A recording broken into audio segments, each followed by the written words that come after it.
Bem, amigos do Apostolado Cardeal Newman, boa noite a todos, sejam muito bem-vindos aí à nossa segunda live da série Mar Vermelho da Igreja. Essa é a nossa segunda live, a primeira foi com o Jefferson e o nosso querido glorioso Simon, e a segunda será comigo e com o João Facchini. Daqui a pouco ele vai entrar, então a gente só está esperando ele para poder a gente começar, tá? Saudações aí ao Simon do Metódios, a Jaqueline Facchini, Lídia, Lucas Oliveira, Raimundo Alves, Davi Rezende, grande Davi, e o nosso queridíssimo João Facchini entrou. Hoje quem vai estar aqui na live apresentando aí, representando o apostolado, sou eu, né? Nem o Jefferson e nem o Simon. E nós vamos bater um papo aí sobre o Mar Vermelho da Igreja. O João já solicitou aqui a entrada, então deixa eu ver se eu me entendo bem aqui com o Instagram. Eu nunca fiz uma live, né? Então vocês aí, já peço de antemão que me perdoem as gafes que eu porventura vier a cometer, né? Então deixa eu solicitação a Facchini, consegui. Espero que dê tudo certo e que eu me entenda bem com essa ferramenta. Tá? Bem-vindo aí, Raquel. Boa noite, pessoal. E aí, João, beleza, meu querido? Tudo bem, e você? Eu estou melhor agora. Como é que está aí a nossa querida presidente prudente? Tá quente. Rapaz, aqui também.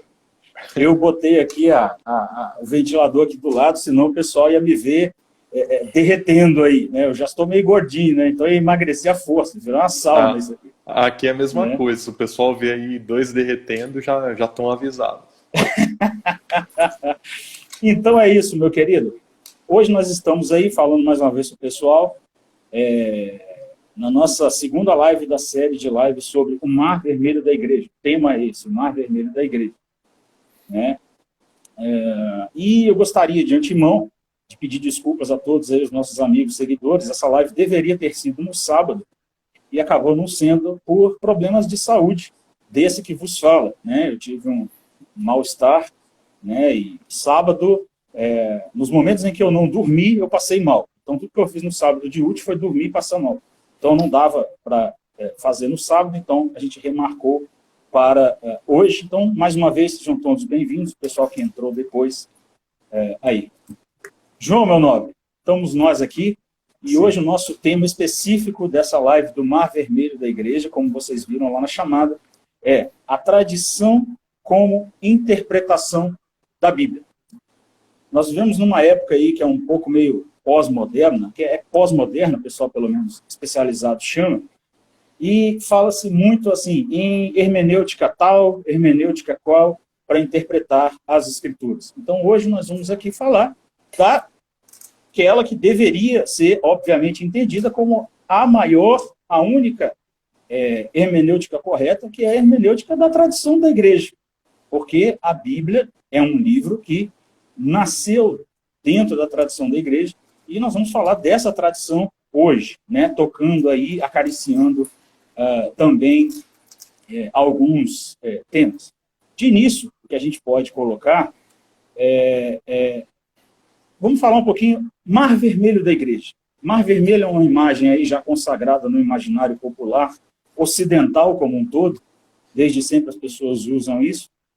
E por que nós estamos falando do Mar Vermelho da Igreja? Nós queremos fazer uma analogia dos tempos atuais com os tempos nos quais, o tempo no qual, o povo de Israel, o povo da antiga aliança passou pelo Mar Vermelho, certo?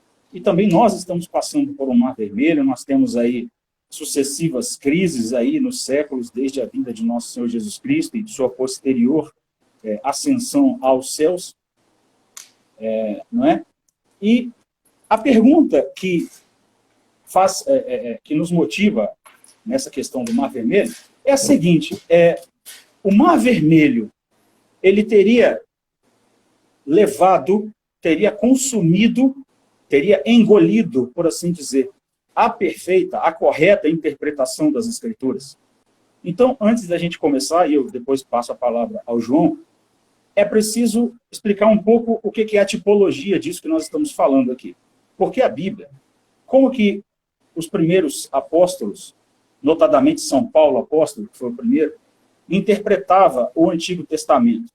Tudo que existiu no Antigo Testamento deveria ser relido de alguma forma, sob a luz do Cristo. Nós vamos falar isso daqui a pouquinho também, né? Citando especialmente São Pedro, né? Essa segunda carta. Então, por exemplo, Cristo é chamado por São Paulo apóstolo de o segundo Adão. Então, tudo aquilo que está lá no Antigo Testamento é prefiguração, é uma figura prévia do que viria depois. Então, Cristo é uma prefiguração do novo Adão. Quer dizer, perdão, o Adão do Jardim do Éden é a prefiguração do novo Adão, que é nosso Senhor Jesus Cristo. Adão foi o primeiro homem da criação. Cristo foi o primeiro homem da nova criação. Certo? Também nós temos outra imagem tipológica, a gente poderia fazer aqui uma live só sobre isso. 2, 3, 4, 15 lives só sobre isso. Mas a segunda, e que basta para a gente entender a questão, é a seguinte. Abraão e seu filho Isaque são uma figura, uma prefiguração de Deus Pai e de nosso Senhor Jesus Cristo, porque Abraão é aquele que entrega o seu filho, o filho prometido, o filho anunciado por um anjo, né? Ele entrega, e esse filho carregando madeiro sobre os ombros, sobe o monte, e ele próprio, esse filho, seria o sacrifício. Ora, é muito claro, não precisa explicar muita coisa, está muito claro que Abraão aí é a imagem do próprio Deus Pai que entrega seu filho, e Isaque é a imagem, a prefiguração de nosso Senhor Jesus Cristo. Tá? E é muito simbólico que naquele episódio, né, quando Abraão vai desferir o golpe, o anjo segura na mão e fala, não, né, cordeiro eu que vou dar, tá aqui. E ele deu o cordeiro definitivo, que é nosso Senhor Jesus Cristo. Então nós estamos usando a imagem do povo que atravessa o Mar Vermelho, fugindo dos egípcios, como imagem do período que nós estamos vivendo hoje, da igreja. Que a igreja, na verdade, sempre viveu. A gente está olhando muito a nossa questão hoje, certo? E eu passo a palavra aí ao meu querido amigo João, né? A gente está falando aí da tradição da igreja, do Mar Vermelho. E aí, meu amigo? Sim, vamos lá. Como o Alexandre bem colocou aí, né, pessoal, a nossa tese aí de início é o Mar Vermelho da igreja, né? Então seria se Israel, né, o povo da primeira aliança com Deus, atravessou o Mar Vermelho, né? E a pés enxutos, né, não foram atingidos, não foram tragados pelo mar. O meu primeiro questionamento é, será que a igreja foi? Né? Será que o povo da segunda aliança, o povo de uma aliança mais sublime, mais elevada, será que esse povo foi tragado, né, pelo Mar Vermelho da história, né, da história do cristianismo? Eu creio que não, né? E essa noite nós vamos defender justamente essa tese aqui. Nós cremos que não. Nós acreditamos que Cristo preservou a sua igreja, né? E ele preservou ela através de homens, né? Ele preservou ela através de uma tradição, né? Uma tradição que é a transmissão da verdade, né? Eu acho que eu vou até ler aqui para vocês um trecho, né, do catecismo definindo o que é tradição. Eu acho muito importante a gente definir os termos, né, da nossa discussão.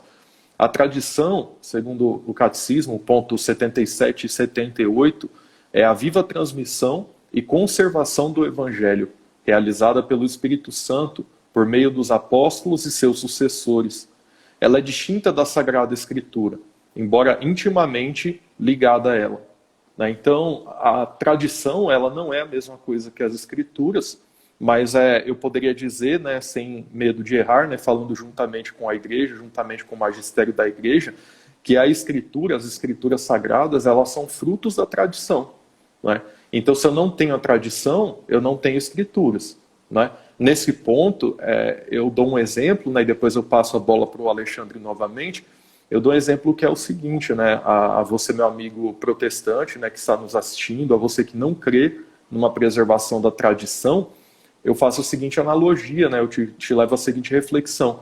Se você voltasse hoje, no tempo dos apóstolos, né, imagina que você entrasse numa igreja ali do primeiro século, vamos dizer até bem no começo ali, né, você talvez ouvisse São Pedro, São Paulo, né, pregando numa igreja, você teria que crer no que eles estavam falando. Aí você pode me dizer, João, eu compararia com o Antigo Testamento.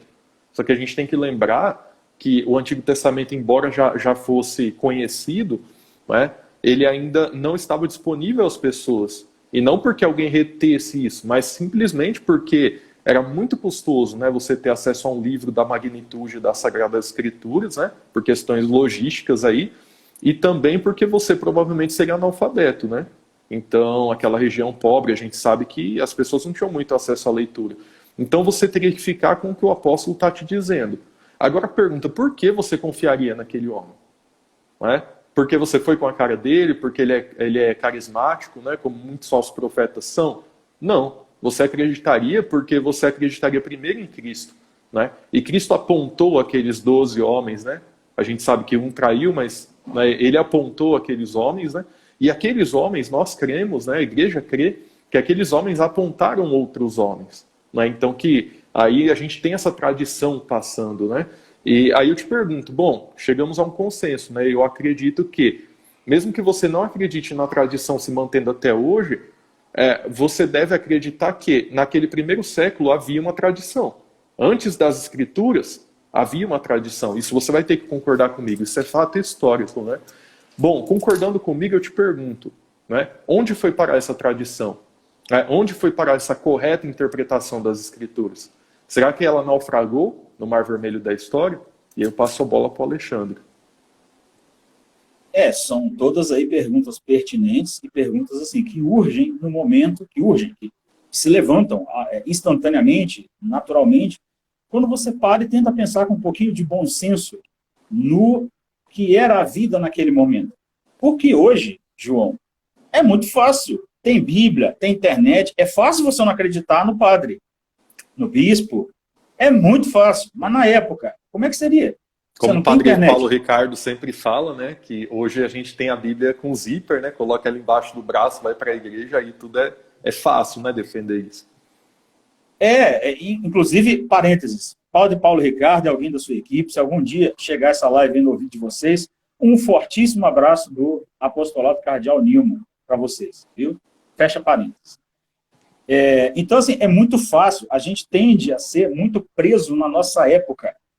E é interessante, João, como que a coisa se dá, né? Hoje em dia se fala muito assim, empatia, nós temos que ter empatia. O sujeito assaltou alguém na rua, né? Tem que pensar no lado dele. Olha só, você aplica isso ao espaço. Por que você não aplica isso ao tempo também? Você é um ser, digamos assim, transcendentalmente, assim, a sua alma ela é bidimensional, tá? Na dimensão espacial e na dimensão temporal. Aplique a empatia, eu confesso que eu detesto essa palavra, tá? Acho ela muito mal usada, muito poluída, tá? Não a palavra em si que é ruim, mas o uso dela é muito vulgar, né? Aplique essa empatia ao tempo. Volte lá atrás e faça esse exercício imaginativo que o João está colocando aí. E, além do mais, confronte-se com a seguinte questão. Nós falamos aqui, João, no início, da tipologia. Tudo aquilo que ocorria no Antigo Testamento, que é relatado, né, serve como sinal, como prefiguração. Né? Os nossos irmãos protestantes, nós também aceitamos, né, os irmãos ortodoxos, né, nós aceitamos que aquele sacrifício do cordeiro, que foi feito ali, dos cordeiros, né, no contexto da última praga do Egito, foi uma prefiguração do sacrifício de Cristo, que nos liberta do pecado, daquela prisão que representa o Egito ali, e o faraó representando o próprio diabo, que é quem te aprisiona, né? Então, no momento em que você é liberto, você passa a andar no Mar Vermelho. Só que naquele contexto, o mar não consumiu a igreja, o povo escolhido, o povo que foi libertado, que somos nós hoje. Então, se você está dizendo que hoje a tradição se perdeu, como que você explica, tipologicamente, que em todos os momentos em que a igreja quase sucumbiu, ela não sucumbiu porque ela foi salva pela interferência divina, pela intervenção direta de Deus. No contexto da travessia do Mar Vermelho, se vocês forem olhar, né, o povo estava na iminência de atravessar, tinha um anjo atrás, a nuvem, que estava fazendo ali o meio caminho entre o povo e os egípcios. Quando o povo atravessou, que os egípcios iriam atrás, a presença de Deus se manifestou e não deixou com que aqueles egípcios perseguissem o povo. Então, se você está dizendo que a mensagem não foi... Como que você explica isso? Quer dizer, por que isso não está prefigurado lá atrás? Então, veja bem o problema teológico absurdo, cabeludo que você está colocando. Né? As pessoas, às vezes, não têm essa visão, certo? Porque mar, vamos colocar aqui, mar, pense em águas. Né? Lá no Cântares de Salomão, né? Convite de casamento, o pessoal gosta desse versículo. Né? As muitas águas não poderiam afogar esse amor. Ou seja, águas, caos, né? Imagina você no alto mar, com a tempestade, tudo escuro. Que tormenta. Né? Lá no Gênesis fala que o Espírito se movia sobre a face das águas. As águas aí representam uma criação ainda caótica, uma terra ainda sem forma e vazia. Certo? Então, se você diz que a tradição se perdeu, você está dizendo o quê? Que os egípcios venceram. Que o diabo venceu. Sim. Porque os egípcios estavam indo lá... Alexandre, se Deus estava ali com o povo de Israel, né, atravessando, né, aquela presença de Deus, né, estava protegendo o povo e atravessando o mar com o povo, e se o povo naufragasse, eu poderia dizer que o Deus de Israel naufragou junto, né? O que seria uma imensa blasfêmia. E na história da igreja a gente vê o mesmo, né? Se Cristo diz, olha, eis que estou convosco todos os dias, né? Até a consumação dos séculos, né? E ele diz também, como o Simon bem disse aí, que as portas do inferno não prevaleceriam, né, contra a igreja. Então a gente diria que Jesus falhou. Né? Dizer que a igreja falhou, dizer que a tradição se perdeu, é dizer que Cristo falhou. Né? É dizer que a palavra de Cristo não tem tanta força assim. Exatamente. Então, olha a blasfêmia tremenda que é. Né? E permaneceu a tradição, como o João já colocou aí, já pincelou, também no início do cristianismo. Tá? E é possível? Meu amigo, é perfeitamente possível. Tanto é que nós temos tradição hoje. É o fato bruto. Certo? E não é tão absurdo você pensar isso. Eu gostaria de fazer uma outra analogia aqui. Presta atenção. Quando você nasceu, nossa alma já existia antes de nós nascermos, mas ela existia como? Existia como potência na mente divina, por assim dizer. Tá? Ninguém aqui é teólogo, tá? Nós estamos usando os termos aqui de uma maneira bem flexível, como leigos aqui. Então, nossa alma, a potência, o Alexandre enquanto potência, o João enquanto potência, já existiam na mente divina no momento em que Deus diz, faça-se a luz. Como São Paulo apóstolo diz aos romanos, né? Deus aos poucos ele vai trazendo as coisas à existência. Aos poucos. Na mente divina, tudo existe, por assim dizer, ao mesmo tempo. Mas no tempo elas não existem ao mesmo tempo. Senão seria a eternidade. É um absurdo. Tempo e eternidade, a eternidade não pode estar presa dentro do tempo. Então, eu já existia. Só que o meu corpo não existia. O meu corpo, esse corpo aqui que vocês estão vendo, físico. O corpo do João também não. Mas já existia na mente divina. Então, não é absurdo você pensar que existia uma tradição no início do cristianismo, ainda que ela não estivesse materializada num corpo socialmente visível, chamado igreja, que é o que nós temos hoje. Não tem absolutamente nada de absurdo. E vamos combinar aqui, no momento em que você, eu, todos nós somos concebidos, né, que há a fecundação do óvulo pelo espermatozoide, há aquele clarão, né, ali detectável ali pelo raio-x, e você passa a existir, a sua alma já existia antes. E ela se encarna ali, e o seu corpo passa a ser formado a partir dali. O corpo visível, o corpo aqui imaterial. Certo? Então não é absurdo, querido, você pensar, fazendo essa analogia, não é absurdo você pensar que a tradição ela já existia ali, enquanto não existia uma igreja socialmente visível, embora ela fosse visível na presença dos santos, dos mártires. São Paulo apóstolo já era a igreja, e muito importante, falando em São Paulo apóstolo, quando São Paulo apóstolo literalmente caiu do cavalo, Jesus disse o que para ele? E aí eu termino o versículo e já passo para o João. Ele disse o quê? Saulo, Saulo, por que me persegues? Olha aí. Sim. Então, eu pego o gancho, né, do Alexandre e digo, olha, Saulo, por que me persegues? Né? Então, Cristo, ele se identifica com a sua igreja. Né? O mesmo Saulo, né, que caiu do cavalo e depois se torna Paulo, né, esse Paulo, ele mesmo escreve que Jesus é o cabeça, né? E a igreja é o corpo. Então, Jesus, né, como a gente bem sabe também, ele é auto-Basileia, né? Jesus, o que quer dizer Basileia? É o reino, né? O que quer dizer que Jesus, ele traz o reino de Deus a nós, né? Jesus é o próprio reino de Deus entre nós. O questionamento que sempre fica é, será que ele nos abandonou? Será que nós ficamos órfãos, né? Será que o reino de Deus foi embora, né? E pelo que nós vemos nas escrituras e na sagrada tradição, não, ele continua conosco, né? E como ele continua? Eu não estou vendo Jesus aqui, né? Talvez alguém que esteja assistindo aí esteja vendo, e algum místico, né? Não é o meu caso, eu não estou vendo. Mas, nem meu. Então estou tranquilo, eu não sou o único, né? Então, mas assim, como ele está aqui? Primeiro espiritualmente, né? Ele está conosco, com todos que são batizados, né? Mesmo aqueles que estão em pecado mortal, né? Aí a gente tem um problema, mas que dá para resolver também. Mas ele está conosco espiritualmente, ele está conosco por meio da Sagrada Eucaristia, mas ele também está conosco por meio da sua igreja, né? Então, as pessoas dizem, olha, Jesus não resolveu todos os problemas do mundo, né? Bom, ele ficou 33 anos aqui, né? E o mundo continuou depois com muitos problemas, né? Mas hoje nós ainda temos Jesus atuando na história. Aí ele atua na história por meio da sua igreja, né?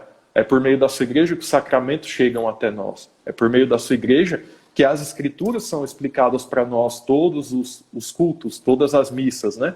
Então, é Jesus conosco, é Deus conosco, né? O Emmanuel, ele não nos deixou, ele continua conosco. E aqui eu queria deixar um ponto, né, que eu acredito ser importante, né? Até para quem está assistindo a gente, quem chegou depois. Vamos definir de novo o que é tradição, mas dessa vez com outras palavras, né? Eu li a definição do catecismo, agora eu vou falar de uma forma mais analógica, né? A tradição, né, se a gente juntar a tradição e as escrituras, nós temos o depósito da fé, né? O que é o depósito da fé? É esse tesouro da verdade que Jesus deixou para a sua igreja, né? Judas, na sua epístola, ele diz a fé que foi de uma vez entregue, né? A fé que foi uma vez entregue aos santos. Então, o depósito da fé foi deixado como um tesouro para a igreja. Cristo, como esposo, deixa um grande tesouro para a sua esposa, que é a igreja, né? Que é o depósito da fé, que é a tradição mais as escrituras. Eu termino essa parte minha com uma pergunta, né? Será que a gente consegue interpretar as escrituras se a gente não tiver uma tradição? Eu deixo uma pergunta principalmente para os irmãos protestantes, né? Se questione um pouquinho. Será que a sua interpretação da Bíblia ela não é fruto de uma tradição? A pergunta é, será que essa tradição é correta? Será que essa tradição, entre tantas outras correntes de interpretação, será que ela é a correta? Né? E deve haver uma correta. Né? Se há verdade e há falsidade, deve haver uma correta. Essa é a grande pergunta. Qual é a tradição correta? Todo mundo olha a Bíblia segundo a ótica de uma tradição. Não adianta falar que você olha para a Bíblia com a sua própria mente, né? Que você tem a sua própria interpretação. A sua interpretação ela é fruto da interpretação de um pastor, ela é fruto da interpretação da sua mãe, da sua criação religiosa, do meio social que você vive, da igreja que você veio, né? Então não me fale que você não segue uma tradição, você segue. Né? Só dê nome aos bois. Ela é luterana? Ela é calvinista? Ela é batista? Qual é a sua tradição? A nossa tradição é o depósito da fé que uma vez foi entregue à igreja. Maravilha. E também, vejam bem, vocês aí que estão nos acompanhando, nós estamos citando aqui uma vez ou outra o catecismo, mas nós estamos aqui na nossa discussão, no nosso bate-papo, tentando apelar ao bom senso mais puro possível, né? Tentando apelar a simples argumentos lógicos, principalmente aí a partir das evidências da Escritura, né? A gente fala de passagem da tradição, a tradição que se propaga, que permanece, que atravessa o tempo. Dá para falar em tradição, não só no contexto, às vezes nem bíblico. Por exemplo, quando fala assim, a tradição de um povo, né? O que é a tradição de um povo? A tradição de um povo são as histórias, os costumes, a cultura daquele povo que permanece na medida em que as pessoas vão morrendo e outras vão nascendo. A cultura vai sendo passada, não é? Chesterton dizia que a educação é o quê? É você educar a nova geração no costume da geração anterior, né? É você ensinar a cultura para a geração posterior que está vindo. Aí você mantém a tradição, certo? Assim são mantidas as tradições nossas, dos nossos irmãos lá do Nordeste, as tradições lá daquelas quadrilhas antigas. Eu me lembro que eu gostava de participar, aí depois eu virei evangélico, não podia mais, porque... né, é do demônio, irmão. Na minha família nunca chegaram a esse extremo, não, mas eu conheço pessoas assim, né? Então, assim, a tradição ela vai passando por meio de pessoas, certo? Uma pessoa ensina a outra, e ela não ensina simplesmente desenhando num quadro, lendo um livro. Não, as pessoas elas absorvem os costumes de uma tradição quando elas estão na presença de outras pessoas que já absorveram aquela tradição. Gente, é assim para absolutamente tudo. Tudo. Sim. Tudo, não estou brincando, tá? Como é que você aprende, você que é mecânico, por exemplo, como é que você aprende a consertar um carro? Lendo o manual de instruções do carro? Não. Você tem que ver, você tem que estar na presença de um mecânico e você tem que ver os gestos, você tem que ver as reações. Eu sou professor de matemática, João, você sabe, né? Então, às vezes, eu falava com os meus alunos, né? Falava o seguinte, olha, vocês têm que aprender o conteúdo e vocês têm que me observar na maneira como eu faço a conta, porque às vezes eu posso errar. O livro não vai te ensinar, quando você errar, faça isso. Não, você tem que ver alguém fazendo na tua frente. Você tem que ver aquela, aspas, cultura matemática sendo passada ali, ao vivo, para vocês. É assim que a tradição é passada, certo? O nosso amigo Davi, aí, que é da área de letras, está falando, né, do apostolado também. Não existe idioma sem tradição. Levantou muito bem. Né? Você vai ler o idioma, vou aprender inglês, eu só vou ler, né, estudar a gramática, as regras. Mas se eu não tiver alguém, né, que vai falar perto de mim, eu nunca vou dominar aquele idioma. Né? Eu nunca vou ter entonação, eu nunca vou ver as nuances dele. Vai passar vergonha, né? O pessoal vai ver, o cara está falando isso, está cometendo maior gafe, né? Eu já vi pessoas passando essa vergonha. E com a igreja, meus queridos, não é diferente. Só que, no caso, nós ainda temos uma garantia a mais, que é a garantia do próprio Cristo, que ele falou, olha, quem a vós ouve, a mim ouve. Não é assim? Aquilo que eu passei para vocês, quando vocês falarem para outros, eles vão estar ouvindo de mim. E aí nós temos aí a necessidade, eu já passo agora a bola para o João, aí nós temos a necessidade de um magistério. Nós não vamos falar especificamente de magistério aqui, nós vamos falar da necessidade de um magistério para a interpretação dessa tradição. Vai lá, João. Não, eu queria ler, né, aproveitar aí o gancho, né, e ler uma passagem das Escrituras, né. Vocês têm que não fiquem bravos comigo aí de ficar toda hora lendo Escritura e citando, é porque eu costumava pregar, né, era pastor, então a gente sempre acaba apelando bastante para as Escrituras. É 2 Timóteo capítulo 2, versículo 1 e 2. Tu, portanto, meu filho, fortalece-te na graça que há em Cristo Jesus. O que ouviste de mim diante de muitas testemunhas, transmite a homens fiéis e capacitados, a fim de que possam igualmente discipular a outros. Né? Então a gente já tem aqui a base, né? A gente já tem a base da tradição. Né? Se Paulo ele já se preocupava em passar o que ele sabia para Timóteo, e ele ordena a Timóteo que Timóteo passasse isso para o próximo. Né? Então a gente tem que ter essa cadeia de conhecimento, de transmissão da verdade. Né? Então não tem como a gente achar que a verdade ia chegar a gente sem essa transmissão. Né? Então, eu costumo dizer também, de novo, né, usando a analogia do tempo, eu gosto muito dessa coisa de imaginar a gente vivendo naquele tempo. Eu acho que a gente tem que se colocar naquele tempo, né, para a gente entender melhor as coisas. É muito fácil a gente olhar com a nossa perspectiva do mundo moderno, né, depois da imprensa, né, depois dos meios de produção, é muito fácil a gente olhar. Agora, vamos olhar um pouquinho para a história. Né? Será que a gente teria acesso às Escrituras? Né? Nesse ponto eu lembro do cânon, né? Do fechamento do cânon do Novo Testamento.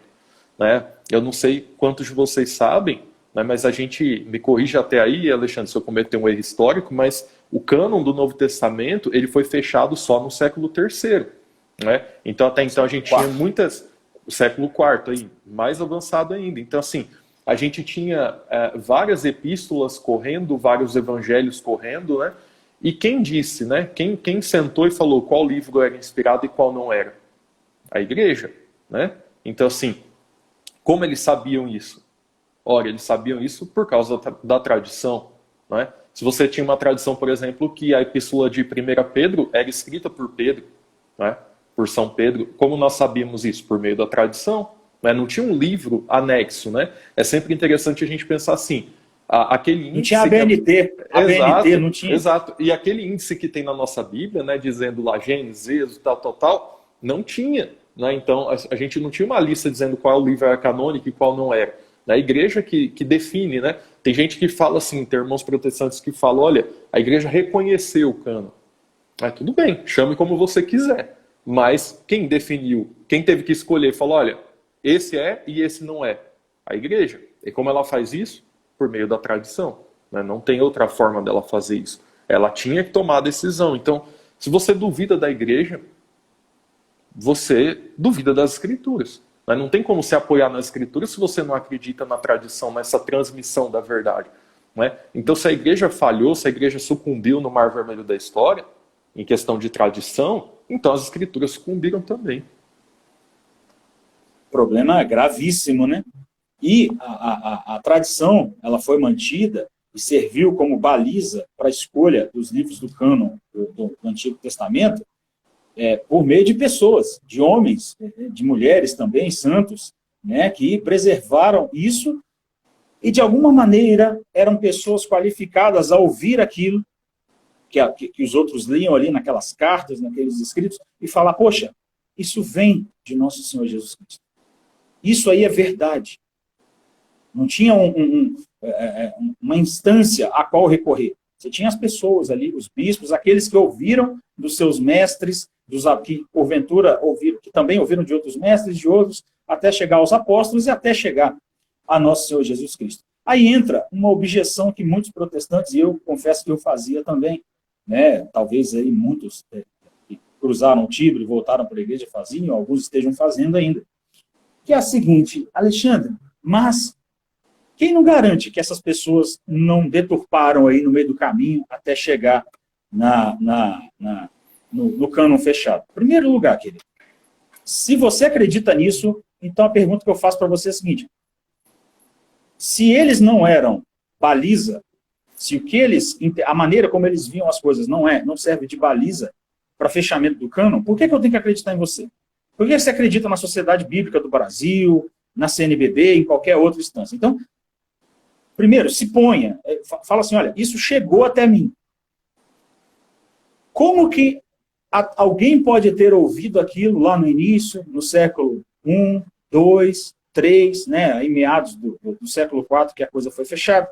Como que nesse período, nesse intervalo, que é grande, né, não é pouco tempo, são gerações, como que alguém ouviu e falou, não, isso é verdade?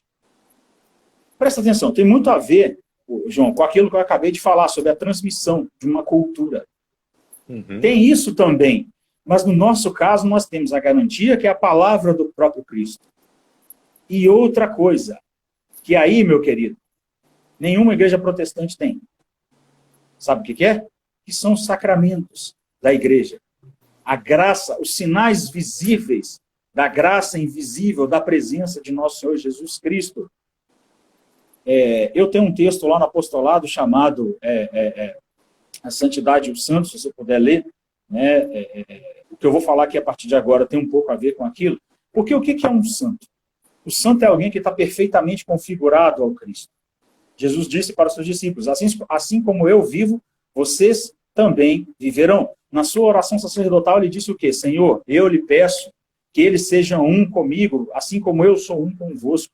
Então, a vida de um santo é a vida do Cristo ali, exemplarmente na vida daquele santo. Então, quando o sujeito ouve... antes disso. Quando o santo ele está perfeitamente configurado a Cristo, e ele vê as coisas, ele não vê simplesmente uma imagem, um livro, um computador. Ele vê a verdade daquilo. Ele vê o poder criador de Deus naquilo. Em outras palavras, falando de uma maneira muito ampla, ele vê o próprio Deus naquilo.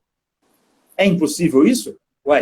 Jó viu o quê no final do livro lá? Senhor, agora os meus olhos te veem. É possível? É possível, perfeitamente possível. Se você é cristão, você não tem opção de não acreditar nisso, certo? Então o santo, ele ouvia aquela palavra, aquela pregada, às vezes por um bispo, por um padre, por um presbítero, que era analfabeto. Mas ele ouvia e falava, não, isso é a verdade, porque é o que eu recebi de verdade, certo? E aí, João, isso está em perfeita consonância com o que diz São Pedro, lá na sua segunda carta, né?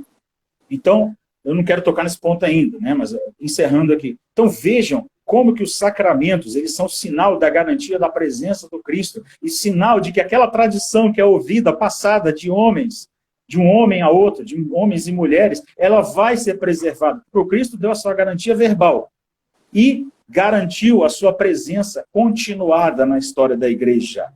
Então, se você nega que a tradição se perdeu, você tem que se perguntar o seguinte, ora, então, como o João já falou, aquilo que nosso Senhor Jesus Cristo fala lá no final do Evangelho de Mateus, né, estarei convosco todos os dias até a consumação dos séculos, aquilo foi uma mera figura de linguagem, enfim, foi uma mentira bem colocada.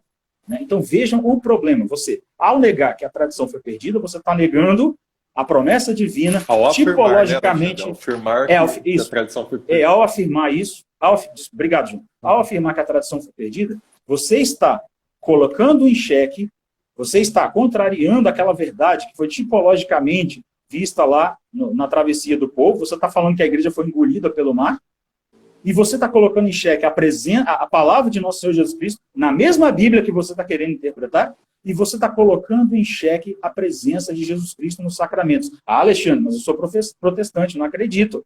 Então faça o seguinte, procure os vídeos do Dr. Ricardo Castagnon no YouTube, sobre os milagres eucarísticos, procure o milagre eucarístico nanziano, né? Até as pesquisas boas, verdadeiras, feitas sobre o Santo Sudário, e comece a verificar se realmente Jesus não está presente naquela Eucaristia lá.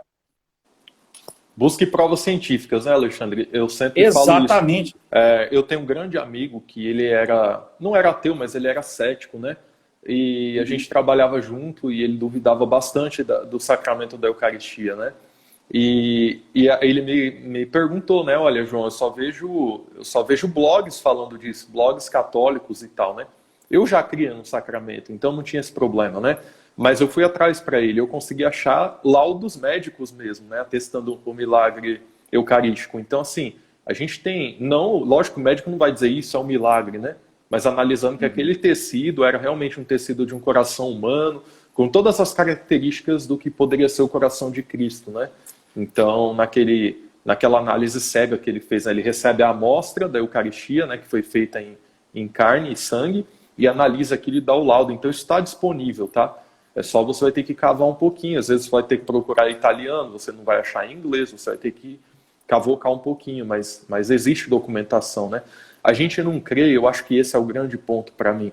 A gente não crê porque é cômodo crer, a gente não crê porque a gente sente que deve crer, a gente crê com uma crença baseada em razões. Né? Nós temos razões para crer, né? E razões bem fundamentadas. Então, voltando, né, no assunto da tradição, fazendo o gancho com a tradição da igreja, por que nós cremos na tradição dos apóstolos?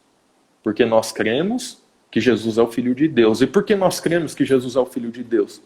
Pelos milagres que ele fez, pela ressurreição, pela sua morte e ressurreição, né, amplamente atestada por diversas testemunhas. A gente tem um fato jurídico aí, né, a gente tem várias testemunhas, então aquilo já é um fato. Né? A gente tem toda uma base histórica para crer nisso. E por que a gente crê nos apóstolos? Porque o Cristo apontou esses apóstolos. E, além de apontar, ele ainda confirma esses apóstolos com os milagres. Né? Então, os milagres atestam a autoridade. Aí você vai falar, mas na igreja do meu vizinho acontecem milagres também. Aí eu acho que é interessante você estudar um pouquinho o que é um milagre verdadeiramente. Né? Um milagre não é curar uma dor de cabeça somática. Um milagre não é curar um mal-estar somático. Somático é o que tem a ver com as suas emoções, né? Não é isso. O milagre é você pegar um coxo que nunca andou e fazê-lo andar instantaneamente. Um milagre é você ressuscitar um homem que já está há 3 dias morto. Isso é um milagre. Né? Então, isso, o padre Quevedo, né, que Deus o tem, embora ele tinha alguns erros ali em questão na demonologia dele, né? Mas assim, no que tange aos milagres, é o melhor material que eu já vi, né? Então ele tem um livro só explicando os milagres. Então tem definição, né? O que é um milagre real? Procure estudar isso, você vai ver onde você acha um milagre real. Né? Parafraseando o Padre Quevedo, somente em ambiente católico. Ele foi um grande estudioso das religiões, dos fenômenos, né, paranormais, ele afirmou isso, né? Somente em ambiente católico. Milagre, milagre mesmo, né? Não milagrinho. Com M, né? com M maiúsculo, Com né? M maiúsculo. Então, a partir daí, a gente tem uma tradição atestada, né? E, Alexandre, eu queria puxar uma coisa, né? Eu sempre gosto de já citar o contra-argumento, né? Muita gente que deve estar assistindo a gente aí deve estar falando, não, mas tradições são coisas de homens, né? E muita gente gosta de ler, né, as passagens onde Jesus condenou a tradição dos fariseus, né? A gente tem, por exemplo, Mateus 15, né? Onde Jesus diz assim, este povo me honra com os lábios, mas seu coração está longe de mim. Em vão me adoram, pois ensinam doutrinas que não passam de regras criadas por homens. Né? Jesus está condenando aqui o conceito de tradição. Olha, pela lógica, se a gente entende que Paulo, né, confirma a tradição, que o próprio Jesus ensina uma tradição, eu não posso crer que Jesus negou a tradição como um todo. O que ele nega são as tradições criadas por homem. Aí você vai falar, não, mas e a tradição católica não é criada por homens? Primeiro, né, que a tradição não é só católica, né, ela é a tradição de Cristo. Né? Então, assim, quem criou a tradição? Né, quem nos trouxe a tradição? Foi Cristo. Né? Então, ele como o verbo de Deus, como o Logos, ele nos traz essa verdade. Né? Então, a verdade está atestada por Cristo. Né? O depósito da fé, essa tradição que nós cremos, não é baseado em um achismo humano, né? Num palpite humano. Ela é baseada no próprio Logos, né? Na própria verdade. Então, a igreja transmite aquilo que lhe foi passado. Ele foi passado como? Pela tradição, seja oral ou seja escrita. Isso, e nosso Senhor Jesus Cristo condenava a maneira como aqueles homens diziam que viviam a tradição. Outro exemplo também, até um argumento assim que a gente costuma usar aí com relação ao uso das imagens, né? O único momento no Evangelho que nosso Senhor Jesus Cristo fala lá de imagens é quando ele condena o mau uso das imagens. Ele fala, olha, fariseus, vocês fazem túmulos aí, ornamentados, bonitos, para os profetas, né? Mas vocês, se tivessem vivo na época deles, vocês ajudariam a ter matado eles. Então, a hipocrisia, assim, né, o problema. Exatamente. Assim, a devoção de vocês é que é falsa. A tradição não está errada. Vocês é que estão achando que estão vivendo certo e estão vivendo ela errado. Sim. Nosso Senhor Jesus Cristo, no mesmo episódio de Mateus 23, que é o sermão dele contra os escribas e fariseus, ele fala da cátedra de Moisés. Aqui, olha só, cátedra, você já ouviu esse nome em outro lugar, né? A gente não vai falar disso agora. Olha só. A cátedra de Moisés, aqueles que estão sentados lá, Jesus fala, lá no início, vocês obedecem o que eles fazem, obedeçam o que eles falam, mas não façam o que eles fazem. Não procedam como eles procederam. Ou seja, Jesus está falando, olha, o que eles falam, a tradição que eles receberam é verdadeira, mas não proceda da maneira como eles estão procedendo. Então, o problema não era a tradição, né? Nunca. A tradição, pelo contrário, Jesus confirmou tudo aquilo. E ele tornou aquilo pleno, ele plenificou tudo aquilo. Né? Então, esse argumento assim, de que não podemos, porque é tradição de homens, né? A pessoa gosta muito de usar isso. Né? É tradição de homens, por quê? Porque é puramente de homens. Se fosse um negócio divino, instituído por nosso Senhor Jesus Cristo, isso aí não é condenável, nunca foi. Como o João colocou, isso aí foi instituído pelo próprio nosso Senhor Jesus Cristo. Fazendo um gancho com isso daí, João, o pessoal também, esses dias eu ouvi uma pessoa famosa aí, que eu não vou citar o nome, né? Ninguém achar que a gente está querendo ganhar fama em cima dele, né? Mas ele fazendo uma interpretação do Evangelho, da Carta de São Pedro, capítulo 1, versículo 21. Né? Eu estou com a minha Bíblia aqui, a Bíblia é a edição da CNBB, mas eu garanto para vocês que aquilo que eu vou ler aqui está igualzinho em termos de entendimento às Bíblias protestantes, eu li especificamente. A Almeida, Revista e Corrigida, a Nova Tradução da Linguagem de Hoje e a Bíblia Judaica, do David Stern. Né? Então, assim, se alguém acha que a Bíblia Católica foi, aspas, deturpada, confira o que eu vou ler aqui na Bíblia da CNBB, né? Com o que você tem aí, né, na sua Bíblia evangélica. Ele diz o seguinte, o pessoal, o que esse pastor que eu citei, ele falou foi o seguinte, que Pedro, quando ele fala que a Escritura não é de interpretação particular, ele está falando da origem divina, não da sua correta interpretação. Guarde isso aí. Segundo esse pastor, a profecia registrada na Escritura, que naquela época era só o Antigo Testamento ainda, não tinha o cânon todo, ele está falando que tudo isso era o quê? Provinha de Deus, né? E que esse versículo está explicando que provém de Deus, mas não condena a sua correta interpretação. Agora eu vou ler isso aqui, tá? O João leu aí, agora abramos nossas Bíblias aqui, né? O João leu, eu nunca fui pastor, mas vou ler também, tá? Então aqui, né? 2 Pedro, capítulo 1, versículo do 16 em diante. Então vejam bem.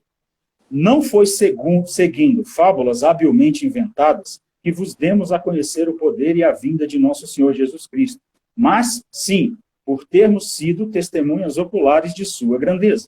Efetivamente, ele, Cristo, recebeu honra e glória da parte de Deus Pai, quando, do seio da esplêndida glória, se fez ouvir aquela voz que dizia, este é meu Filho amado, nele está o meu agrado. Ele está se referindo aqui à transfiguração. Esta voz, nós, Pedro está falando, nós a ouvimos vinda do céu quando estávamos com ele no Santo Monte.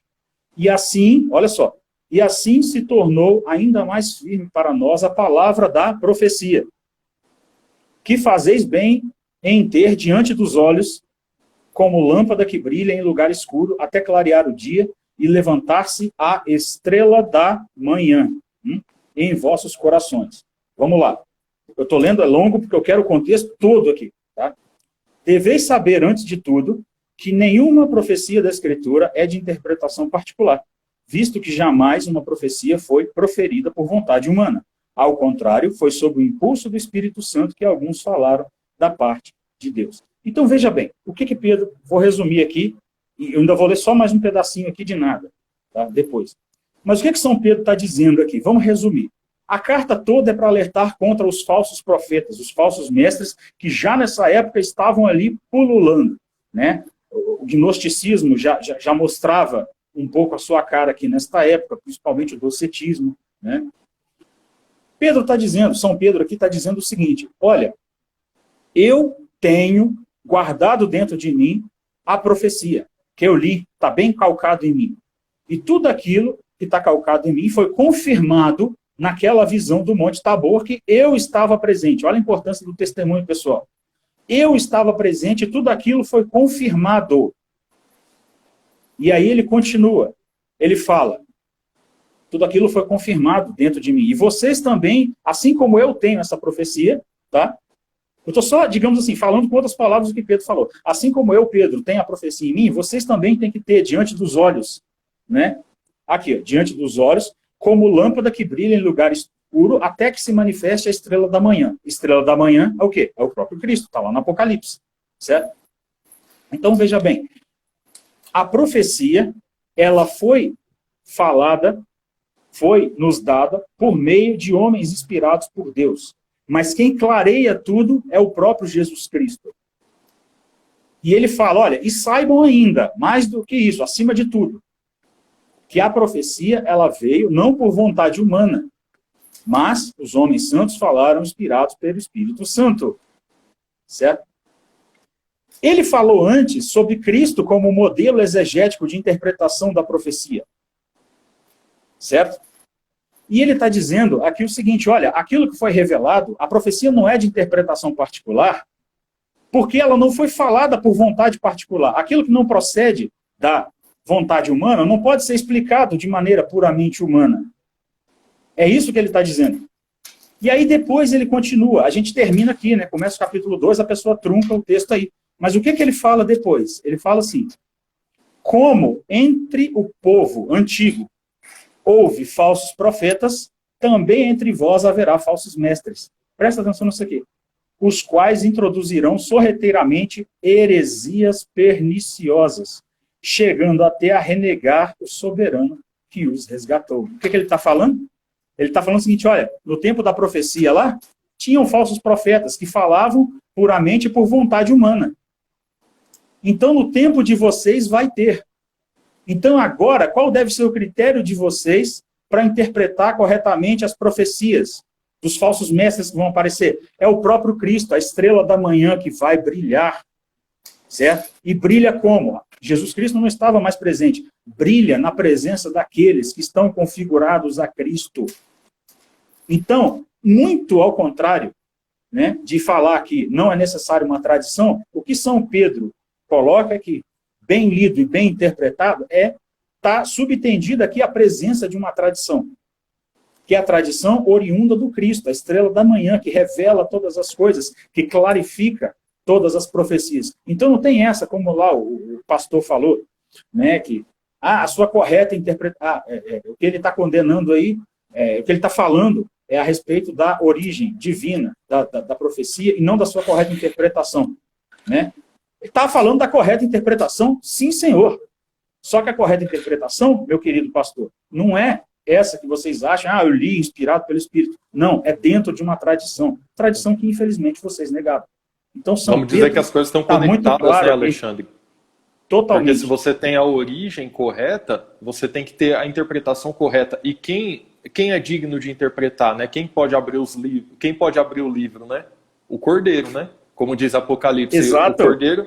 E a gente tem que entender muito bem que a igreja é o corpo de Cristo. Novamente eu afirmo, isso não é uma invenção católica, né? Vamos dizer, se fosse uma invenção paulina, né? Que a gente sabe que é inspirada por Deus. Então, a igreja é o corpo de Cristo, né? Então, não tem como dizer, se você não existe interpretação verdadeira fora da igreja, né? E até a gente identifica, né, Alexandre, quando São Pedro, na sua segunda epístola, né, que você mencionou a segunda ou a primeira? Desculpe. A segunda Pedro. Sim, isso mesmo. A segunda epístola de São Pedro, ele está tratando justamente dos temas dos falsos mestres adentrando dentro da igreja, né? Então, ele está ensinando, como você disse, a igreja a identificar os falsos mestres. E a gente vê que em todas as escrituras, né, ela nos ensina que o falso mestre é aquele que vem de fora, é aquele que prega uma doutrina que diverge da igreja, né? Então, o sujeito que tem opiniões próprias, né? Hoje a gente fala muito em ter sua própria opinião, né? Mas dentro da fé cristã, não é isso que é o importante. O importante não é você ter a sua opinião. O importante é você ter a opinião correta. E a opinião correta é aquela opinião da igreja, né? Então, da tradição, né? Tradição com T maiúsculo, né? Não é a tradição do Joãozinho, né? Que achou que era muito esperto e que depois de 2000 anos de cristianismo, ele, enfim, né, o iluminado, encontrou a interpretação correta das escrituras. Tipo, agora vai, né? Agora a gente achou a interpretação verdadeira. Depois de muitas tentativas. Não, não é isso, né? Se fosse isso, o cristianismo era a religião mais confusa do mundo, né? Se Jesus deixou as coisas às pontas soltas, né? A gente sempre tem que lembrar que Jesus é Deus encarnado e que Jesus ele é intencional em tudo que ele faz, né? Não existe por acaso nas ações de Jesus. Né? Quando você muda a sua leitura da Bíblia, a leitura dos evangelhos e passa a enxergar isso, procure ler o evangelho, né? De agora em diante, procure ler sempre pensando, tudo que Jesus faz é intencional. O que quer dizer isso? Tudo que Jesus faz, tudo que Jesus fala, como Jesus age, tem um porquê. Nada é desligado, né? Então, a gente entende muito bem. Então, quando ele diz, por exemplo, tu és Pedro, e sobre essa pedra edificarei a minha igreja, não é uma forçação de interpretação a gente inferir que ele estava colocando Pedro como um sustentáculo da igreja. Né? Não é forçação. Jesus é intencional. Quando ele pega o pão e diz, isto é o meu corpo, ele não está brincando com um joguinho de palavras iguais os teólogos modernos pensam, né? Que Jesus, não, mas aqui no grego, no aramaico, não sei o que. Não. Jesus, ele não é burro, né? Ele sabe o que ele está fazendo. Ele é intencional. Jesus não é o diabo, para confundir com as palavras. Exato, Jesus não é o diabo. Exato. Não é um demiurgo, né? Que vai criar alguma coisa para enganar o povo, né? Na verdade, ele é Deus, ele é a verdade, ele é o Logos, ele revela a verdade, né? Então, ele não vai criar confusão. Então, tudo que Jesus faz é intencional. Ele foi intencional a criar sua igreja, ele foi intencional a conceder autoridade aos seus apóstolos, né? Ele foi intencional a dizer quem vos ouve, né? Como o Alexandre mencionou antes, quem vos ouve, a mim me ouve. Né? Quem vos recebe, a mim me recebe. Né? Então, a igreja, de novo, apoiado no argumento de São Paulo, a igreja é o corpo místico de Cristo. Se ela é o corpo místico de Cristo, ela é Cristo. Note, não é blasfêmia falar isso. A igreja e Cristo são um. Né? Assim como Paulo, de novo, São Paulo, ele usa a metáfora do marido e da mulher. Né? É uma só carne. Né? Então você não separa o marido e a mulher. Né? A honra que o marido tem, a mulher tem. Né? O dinheiro que o marido tem, a mulher tem. Né? As condições, as possibilidades. O que Cristo tem, a igreja tem. Né? Então, se Jesus é a verdade, a igreja possui a verdade. Né? A igreja é a mãe. A igreja, como São Paulo, de novo, coloca em 1 Timóteo 3,15, ela é a coluna e o fundamento da verdade. Se você pega a sua Bíblia, protestante, pega a sua Bíblia, abre em 1 Timóteo, capítulo 3, versículo 15. Não é? Lá vai estar dizendo que a igreja é a coluna e o sustentáculo da verdade. Pegue de novo sua Bíblia. Não é as Escrituras que são o sustentáculo da verdade. É a igreja que é o sustentáculo da verdade. Então, eu queria deixar um ponto aqui, né, talvez ao meu ponto final, se Cristo estivesse aqui corporalmente hoje, corporalmente, você fosse lá na igreja e visse Jesus como um homem, como você está me vendo, como você está vendo o Alexandre agora, e você tivesse uma dúvida numa interpretação das Escrituras, para quem você perguntaria? Você perguntaria para o fulano Martins? Você perguntaria para o fulano Fábio? Não. Você ia perguntar para Jesus. Né? Então eu te digo hoje, Jesus está aqui. Jesus está aqui. Né? Ele está aqui por meio da sua igreja, do seu corpo místico. Então se você tem dúvida das Escrituras, procure Jesus, procure o corpo de Jesus, procure a igreja. Isso, perfeito. Se você tem dúvida de que a igreja católica é o corpo de Cristo, né? Simples.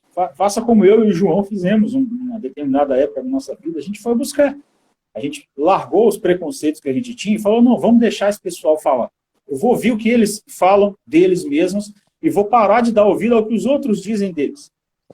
Certo? E vou começar a ouvir o que eles mesmos dizem a respeito deles. Ora, você quando vai resolver uma situação, você ouve as partes, né? Então ouça a outra parte, se você tem dúvida. E você vai ter certeza que a igreja é o corpo místico de Cristo. Como disse São Paulo apóstolo, né? Jesus disse para Saulo, lá que depois se tornou Paulo, né? Porque me persegues, é a mim que você persegue. O João citou aí, em outro momento, a frase de Orígenes, né? Que até o padre Paulo Ricardo citou esses dias, numa das suas homilias. Jesus é a autobasileia. Ele é o reino. Ele é o próprio reino. E dentro desse reino, os súditos conhecem o seu rei, certo? Tem um magistério vivo ali que nos dá segurança da tradição que foi passada dos apóstolos até hoje. E nós podemos crer. Nós temos motivos racionais. Nós não somos violentados nas nossas razões, no nosso intelecto, certo? Que nós temos de diferencial enquanto seres humanos. Deus, ele respeita as nossas capacidades, as nossas intelecções, certo? Ele respeita tudo isso. Na hora que ele vai adentrar, ele faz a verdade dele adentrar dentro da sua alma. Assim como ele respeitou a pureza de Nossa Senhora. É um sinal disso. Assim como Cristo, assim como Deus se manifestou na sarça ardente, ele, aspas, respeitou a sarça. Ardia, mas não consumia. Não é isso? Então veja isso. Então você tem que ter isso. Olha a tipologia de novo aqui. Então você tem que ter isso em mente. Poxa, se esse pessoal está falando que Deus está lá, que nosso Senhor Jesus Cristo está lá, e Cristo é a verdade, e a verdade se manifesta assim, então Deus tem que se manifestar assim lá. Eu vou conferir. E, assim, dê chance ao que a Igreja Católica está falando, né? Pare um pouco de ouvir as críticas e comece a ouvir o que ela mesma está dizendo. Até para criticar, se você quiser criticar. Sim, se você quer conhecer, né, Alexandre, se eu quero conhecer o Alexandre, eu não devo perguntar para o inimigo do Alexandre, né? Eu devo perguntar para todo mundo, né? Eu devo ouvir todos os lados, né? E muitas vezes eu, como protestante, eu não fazia isso. Eu só ouvia os inimigos da igreja. Então, eu estudar sobre a fé católica, por onde eu estudava? Por ex-padre, né? Ex-fulano de tal, né? Não sei o quê. Pessoas que têm ódio da igreja, né? Então, assim, procure ouvir quem tem ódio, mas ouça também o outro lado. Né? Você, amigo protestante aí que está nos ouvindo, ouça o outro lado. Se deu direito, eu garanto uma coisa para você. Eu e o Alexandre aqui, nós passamos por isso, podemos atestar. Eu estou indo para o meu 3º ano de convertido à fé católica E nesses quase 3 anos, né, a coisa que me chama a atenção e eu estou ajudando a discipular um grande amigo nesse momento, que está fazendo o mesmo caminho, né? E quanto mais você estuda, mais católico você se torna. Né? Então eu poderia dizer assim, quanto mais eu estudava o protestantismo, mais dúvidas eu arrumava. E você vai ver isso, que os maiores estudiosos do protestantismo, eles tendem a, não todos, né, sem generalização, mas grande parte tende a virar desigrejado, né, virar relativista, né? E quando você vê a fé católica, quanto mais você estuda de bom coração, quando você tem uma intenção de conhecer a verdade, mais católico você se torna. Então, assim, estude, né? A gente pode falar sem medo. Ah, mas e a Idade Média, a Inquisição, isso e aquilo? Irmão, vai a fundo. Eu só te peço uma coisa, não fique raso, vá a fundo, abra o arquivo, entra lá no Vaticano, faça um CSI Miami aí, mas vá a fundo na coisa, né? Quanto mais a fundo, se você for a fundo, se você orar a Deus, olha, eu quero a verdade, eu só quero a verdade, eu quero a verdadeira tradição, eu quero a verdadeira igreja, a verdadeira interpretação. Deus que é verdade, Deus que nele não há engano, né? Não há sombra de variação, a única coisa que você vai receber quando você perde a verdade é a verdade. Né? Se vós, sendo mal, né, sabeis dar boas coisas aos vossos filhos, quem dirá o vosso Pai, né, que está nos céus? Quem dirá o vosso Pai? Então, se você pedir pão, né, se você pedir o pão da vida, a verdade, ele não vai te dar pedra. Né? Ele vai te dar a verdade. Então, peça a verdade, busque a verdade e você achará. E, Alexandre, eu não sei se você tem alguma colocação final, mas eu acho muito importante a gente, nesse momento, a falar da próxima live, né? Que acontecerá no sábado. Isso. Não tenho mais nenhum ponto. Eu, desde já aqui, João, agradeço. Foi um prazer conversar com você mais uma vez. Para quem não sabe, aí, o Apostolado Cardeal Nilma é isso, é um grupo de amigos. Você tem pessoas ali que têm seus apostolados próprios. Tem a Bruna, a Thaisa, o nosso amigo Eric, o próprio Simon lá como Metódios. Nós somos isso, um grupo de amigos, né? Você vê a gente sério aqui, lá no grupo é que a brincadeira rola assim, bacana, à vontade. Nosso amigo Alisson e o Simon que o digam, né? Hoje foi bacana lá o negócio.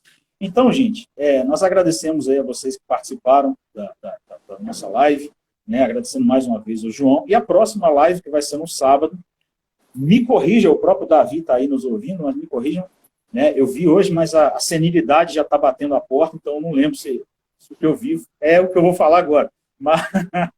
Mas vai ser sobre a Sagrada Tradição, e vai ser com os nossos queridíssimos. Vai ser sobre Jefferson. O magistério, irmão. Magistério. Desculpa, a tradição foi nós. Olha, tá vendo a velhice? É assim, é paciência. Eu sei que é no sábado que vai ser o magistério vivo da igreja, agora eu não sei a hora. Se alguém puder confirmar o horário.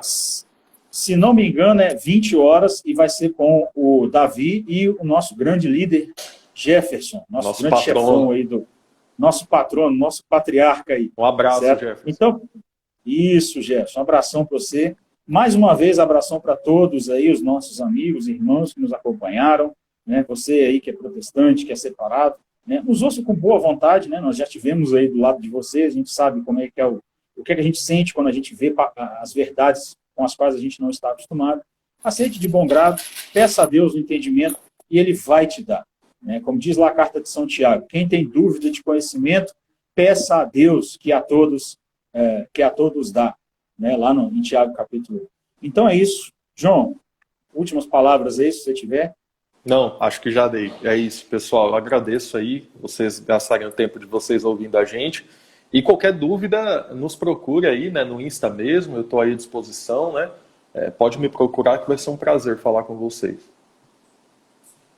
É isso, eu também digo o mesmo, né? Só ir lá no meu direct, pedir para seguir e a gente conversa lá, tá bom? Gente, fiquem todos com Deus, um grande abraço e até a próxima, que é sábado. Tchau, tchau. Tchau, tchau, pessoal. Valeu.